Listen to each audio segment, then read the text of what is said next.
beautiful people. Fernando David here. And on this Airbnb tip, I'm going to give you 3 tips that will help you generate more revenue for your Airbnb. The first one, which is probably the most important, one that I've been preaching for a long time, and yet less than 5% of you have taken advantage of, and that is allowing pets on your property. Turn your Airbnb or short-term rental into a pet-friendly rental. It is huge, people. I'm going to give you some numbers as to why this is important. Okay, first and foremost, it's demand, right?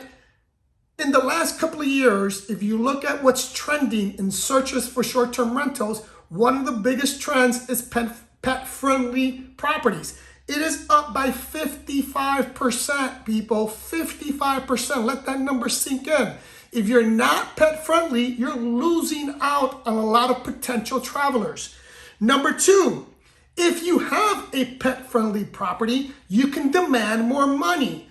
There was a statistic or an article that came out on, Travelocity. And Travelocity, in that article, dog owners said, or 50% of the dog owners said that they were willing to pay more money to stay in the pet-friendly rental and or hotel. That's big, people. Next one I already mentioned is if you do turn your property into a pet-friendly property, you have less competition. I've already mentioned less than 5% of Airbnb hosts or Airbnb properties are pet-friendly. That's big. And the last one, and this relates to customer experience and better reviews. As a pet-friendly property, you have a tendency to, or the consumer has a tendency to have a better experience because they're with their pet. Again, I've been preaching this for a while, and yet I'm still shocked that there's less than 5% of you out there allowing pets on your property, but it is a big, big, big way to increase revenue. The second one, not as big, but just as profitable, is if you can allow for either late checkouts or early check-ins and charge for that. It's not often possible. Like, for example, we're extremely busy and we often have a checkout and a check-in on the same day, so we can't allow for that. But when it is possible, allow for it and charge the guest. Plenty of guests. We've been doing this for over a year now, and we do when it's requested and we grant it, whatever price we put on it. No one seems to complain about the price. No one's had a negative review as a result of it. In fact, we have positive reviews because we allowed for either the late checkout or the early check-in. The next one, it's not related to any of that other than the fact that if you currently are using some type of pricing tool, use it only as a tool, people. Don't depend on that pricing tool. Specifically, and especially if you're using smart pricing on Airbnb.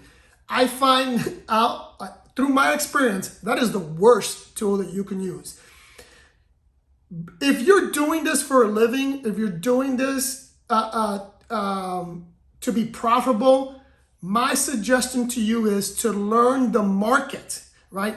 Understand your specific market. There's a couple of things that you really need to do and take advantage of. For example, smart pricing, AirDNA, all these pricing tools don't take a lot of stuff into account.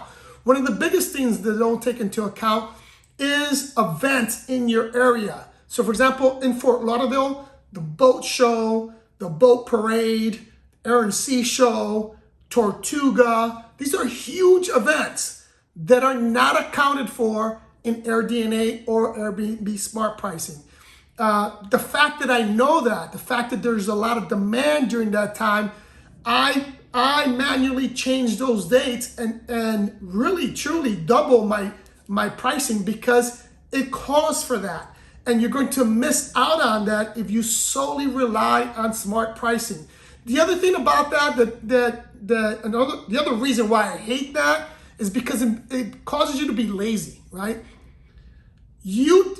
Most people will put that out and then just forget about it, and they get lazy and don't start keeping track of what the demands are for your property. Don't be lazy, right? If you're doing this as a profession, be professional. Be an expert in your market. If you're an expert in your market, you don't need smart pricing or you don't need AirDNA, right? So those are my tips. Hope they help. If they did, do me a huge favor. Subscribe, like, share, and follow us on Instagram. Love you guys, and I'll see you in the next one.